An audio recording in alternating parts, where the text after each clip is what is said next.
Sa video na ito, ililista natin ang 10 sa mga pinaka-reliable na kotse sa Pilipinas. Number 10, Mitsubishi Adventure. Ang Mitsubishi Freeka o mas kilala bilang Mitsubishi Adventure sa Pilipinas ay isang klase ng compact MPV o multi-purpose vehicle at pickup truck na unang nirelease noong September 1997. Naging maganda ang resulta ng paglabas ng unit na ito dahil tinangkilik ito ng mga tao at sa katunayan, ang pang 50,000 na unit ng Adventure ay nabuo sa Pilipinas noong March 2005. Sa buong takbo ng Adventure sa merkado ay nagkaroon ito ng ilang pagbabago.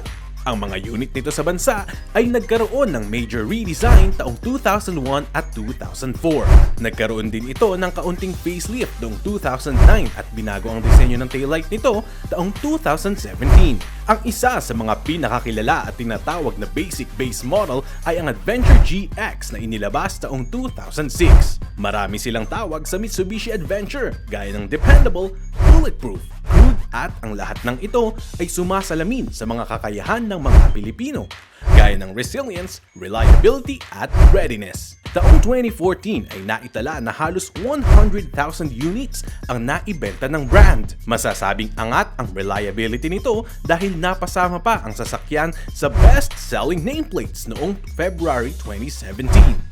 Ang unang model ng Adventure ay mayroong kaparehong makina ng Mitsubishi Pajero, 5-speed manual gearbox, lower ground clearance, at decade-old 2.5-liter 4D56 engine. Ang makinang 4D56 ang dahilan sa mas tahimik na andar ng sasakyan kaysa sa ibang klase ng makina nito. Number 9. Toyota Fortuner. Sa loob ng taong 2021 hanggang 2022 ay mayroong inilabas na 11 variants ng Fortuner na nakaranas ng facelifts. Ang brand new Toyota Fortuner ay kadalasang nagkakahalaga ng halos 1.6 million para sa Fortuner G 2.4 manual at 2.5 million pesos naman para sa GR Sport 2.8 automatic. Sa kasalukuyan ay halos nasa 600,000 pesos hanggang 1.3 million pesos naman ang kadalasang base price ng mga second-hand Fortuner. Simula nang pumasok sa merkado ang Fortuner mula taong 2005 ay nakabenta na ng halos 200,000 units ang Toyota Motors Philippines. Ang mga bagong labas ng Fortuner, LTD at Q variants ay mayroong 2.8-liter diesel engine na may kakayahang maglabas ng 201 horsepower at 500 Nm na torque. At karamihan sa mga LTD variants ay mayroong 4x4 drivetrain. Ang 7-seater mid-sized SUV na ito ay mayroong dalawang klase ng turbo diesel.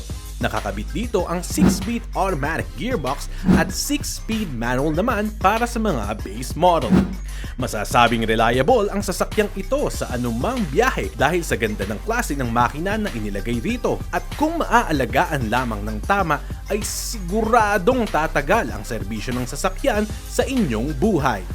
Number 8. Nissan Navara. Naghahanap ka ba ng sasakyang maaasahan sa paglilipat ng mga malalaking gamit? Sasakyang tulad ng pickup trucks. Kung ganon, tamang-tama ang Nissan Navara para sa iyo. Ang unang modelo ng Navara ay inirelease noong 1997. Hanggang umabot na sa third generation ang lineup nito bago pa ito ipakilala sa Pilipinas noong taong 2021. Sa kasalukuyan ay naglalaro sa 1 million pesos hanggang 1.7 million pesos ang presyo ng 6 na variants ng sasakyang ito kapag brand new. Tinatayang nasa halos 595,000 pesos hanggang 1.2 million pesos naman ang presyo ng mga second-hand na Navara. Depende sa klase ng variant nito. Pero masasabing ang modelong Pro 4X ang pinakamahal na variant nito, pero kagaya ng iba ay walang perpektong sasakyan dahil ang kadalasang problema na kinakaharap ng mga owner ng Navara ay ang chassis nito na madalas ay kinakalawang. Kaya naman para sa mas maganda at ligtas na biyahe ay dapat laging bibisitahin ang parting ito ng sasakyan. Bukod dito ay mayroong 2.5-liter YD25 DDTi inline 4 Dock turbo diesel na makina ang sasakyang ito, habang ang torque at horsepower naman nito ay nakadepende pa din sa variant ng Navara na mapapasayo. Number 7. Toyota Avanza. Sa halagang 488,000 pesos hanggang 750,000 pesos ay papayag ka na bang magkasasakyan na good for 5 to 7 people? Isang magandang deal na ito lalo na kung mula pa sa Toyota ang model ng makukuha mo. Tulad na lamang ng Toyota Avanza ang isa sa mga entry ng TMP para sa multipurpose vehicles segment nila. Mayroong 5 variant na inilabas para sa Avanza at sa ilalim ng hood nito ay matatagpuan ang 1.3-liter 1NRVE inline 4 gasoline engine na kayang maglabas ng 95 horsepower at 121 Nm of torque. Habang ang isa naman ay mayroong mas malaking klase ng makina na 1.5-liter 2NRVE inline 4 gasoline mill na kayang maglabas ng 103 horsepower at 136 Nm of torque.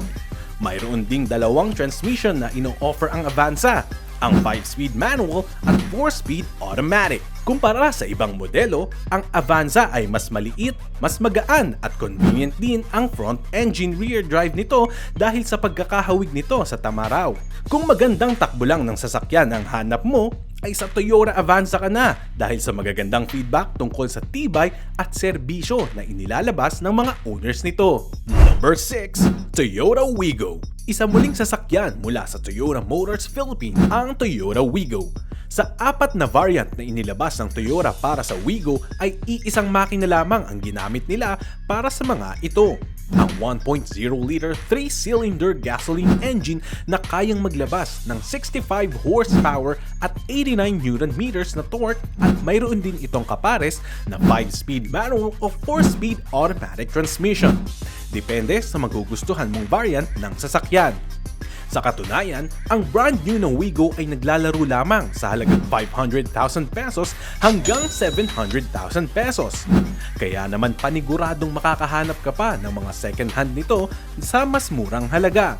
Ito ang naging dahilan kaya't noong matapos ang 2020 ay pangatlo ang Wigo sa mga best-selling models ng sasakyan sa bansa na may tinatayang halos 9,145 units na naibenta sa merkado.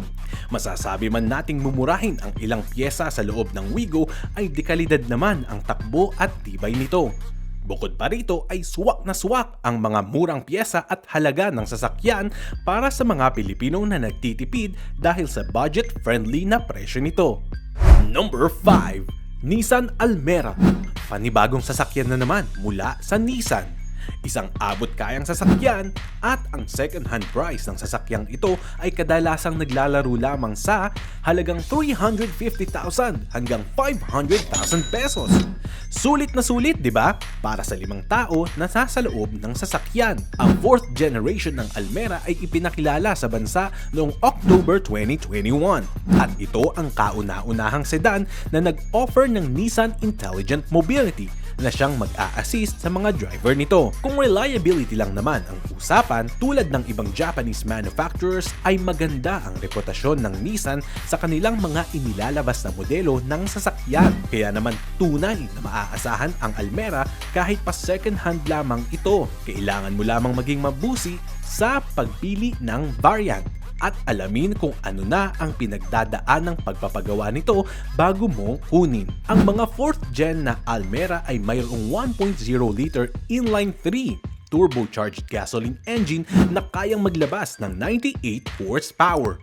Habang ang torque naman ng sasakyan ay nagbabago base sa klase ng variant na makukuha mo. Kung ang variant na may CVT type ang makukuha mo ay kaya nitong maglabas ng 152 Nm na torque.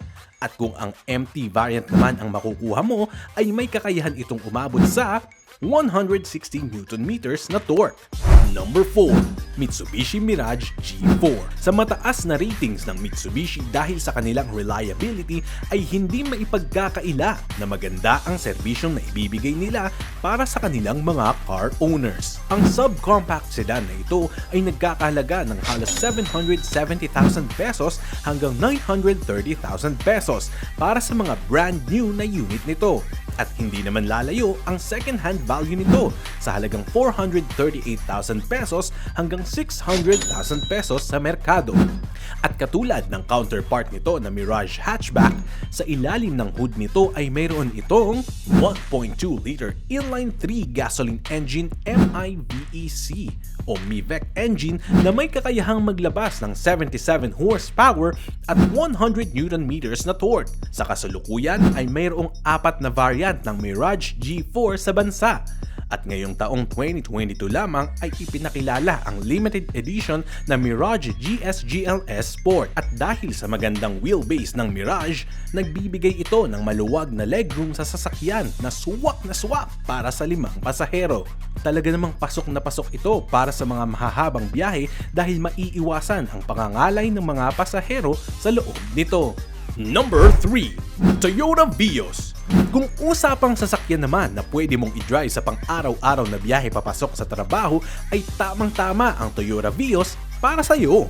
Dahil hindi lamang sa pagiging best-selling ang unit na ito ng Toyota, kundi dahil best-selling rin ito sa Pilipinas dahil talagang dependable at reliable ang 5-seater subcompact sedan na ito. At ang nakakatuwa pa ay gawang Pinoy ito na siyang sumusuporta at nagtataguyod sa mga pamilya ng ating mga manggagawang Pinoy. Mayroong 2 klase ng makina ng Vios sa bansa. Ang mas malaking makina ay 1.5-liter inline-4 engine na kayang maglabas ng 106 horsepower at 140 Nm na torque na kadalasang makikita sa GRS at G-Trim. Habang ang isa namang klase ng makina ay ang makikita sa mga E at XLE 1.3-liter inline-4 engine na kayang maglabas ng 98 horsepower at 123 Nm na torque. Sa kasalukuyan, ang base price ng mga second-hand unit na Vios ay tinatayang umaabot sa 368,000 pesos hanggang 600,000 pesos depende sa variant o model na makukuha mo. Sulit na ito para sa pang-araw-araw na biyahe sa kalsada, lalo't na kung city driving lang din naman ang ruta mo. Number 2. Mitsubishi Montero Sport. Isang modelo na naman mula sa Mitsubishi Motors. At dahil sa dami ng mga inailabas na unit ng Mitsubishi sa modelong ito, ay siguradong alam nyo na kung gaano talaga ka-reliable ang sasakyang ito. Mayroon lang naman itong reliability rating na 4 out of 5, kaya't masasabing above average talaga ang kalidad ng mga sasakyan ng kumpanya. At isa sa mga dekalidad na modelo ng brand ay ang Montero Sport. 595,000 pesos hanggang 1.2 million pesos para sa isang maaasahan at napakaangas na modelo. Tamang-tama ito kung gusto mo ng gwapo at dekalidad na klase ng sasakyan. Ang 7-seater mid-size SUV na ito ay mayroong 2.4-liter 4N15 inline-4 Mitsubishi Innovative Valve Timing Electronic Control na kayang maglabas ng 179 horsepower at 430 Nm of torque. Ang 3rd generation unit na ito ay mayroon ding chassis na maihahalin tulad sa mga kapatid nitong pickups. Kung papipiliin kayo, anong nagustuhan nyo sa mga sasakyang nabanggit sa listahan? Comment nyo naman yan down below para aming mapansin. Inulan man ng issue ang mga naunang modelo ng Montero, noong October 2019 naman ay ipinakilala sa publiko ang Montero Sports na bumawi sa magandang imahe nito. Ipinamalas nito ang tatag at tibay sa biyahe at ito ang pangunahing goal ng Mitsubishi, ang panatilihin ang magandang reputasyon ng kanilang brand sa mga inilalabas nilang modelo ng SUV sa bansa. And now, number 1. Toyota Hi-Ace. At ang huli at tatapos sa ating listahan, ang isa sa mga paborito nitong pangsundo sa airport sa mga balikbayan nating mga mahal sa buhay, muling nagbabalik ang isa na namang sasakyan mula sa brand ng Toyota. At ito ay ang Toyota Hi-Ace Van. Sa presyong 800,000 pesos hanggang 1.3 million pesos ay maaari ka nang makahanap ng isang 10 to 15-seater na van para sa iyong pamilya. Kahit na second hand ay masisiguradong dekalidad ang mga unit nito dahil sa mabango at matatag na pangalan ng Toyota sa larangan ng patibayan ng mga sasakyan. Lalo na't sinasabing pangalawa ang Toyota sa mga most reliable car brand sa buong mundo. Kadalasang makikita ang mga Hi-Ace para sa mga pamilya na may malalaking bilang o kaya naman ay ginagamit sa paglilipat ng mga gamit dahil sa maluwagang espasyong kayang i-offer ng sasakyang ito. Pinapaandar ito ng 2.8-liter turbo diesel engine na maaaring may kapares na 6-speed manual o 6-speed automatic transmission. Sa kasalukuyan, ang mga variant na available sa merkado ay ang mga 6th generation models ng Hi-Ace na inilabas noong 2019. Patuloy pa ding tinatangkilik ang Hi-Ace dahil sa ganda ng serbisyo nito at sa tibay na kayang umabot sa 1 million kilometers na biyahe. Pero tulad ng ibang sasakyan, brand new man o second hand ay tatagal ang unit na ito kung tama ang pag-aalaga mo sa mga ito. Lalo na kung lagi mo itong ginagamit sa pagbabakasyon, papuntang Baguio, La Union at iba pang pasyalan. Mag-like at subscribe na for more contents na katulad nito. Meron din kaming mga products at merch. Yung links nasa description. Salamat sa panonood!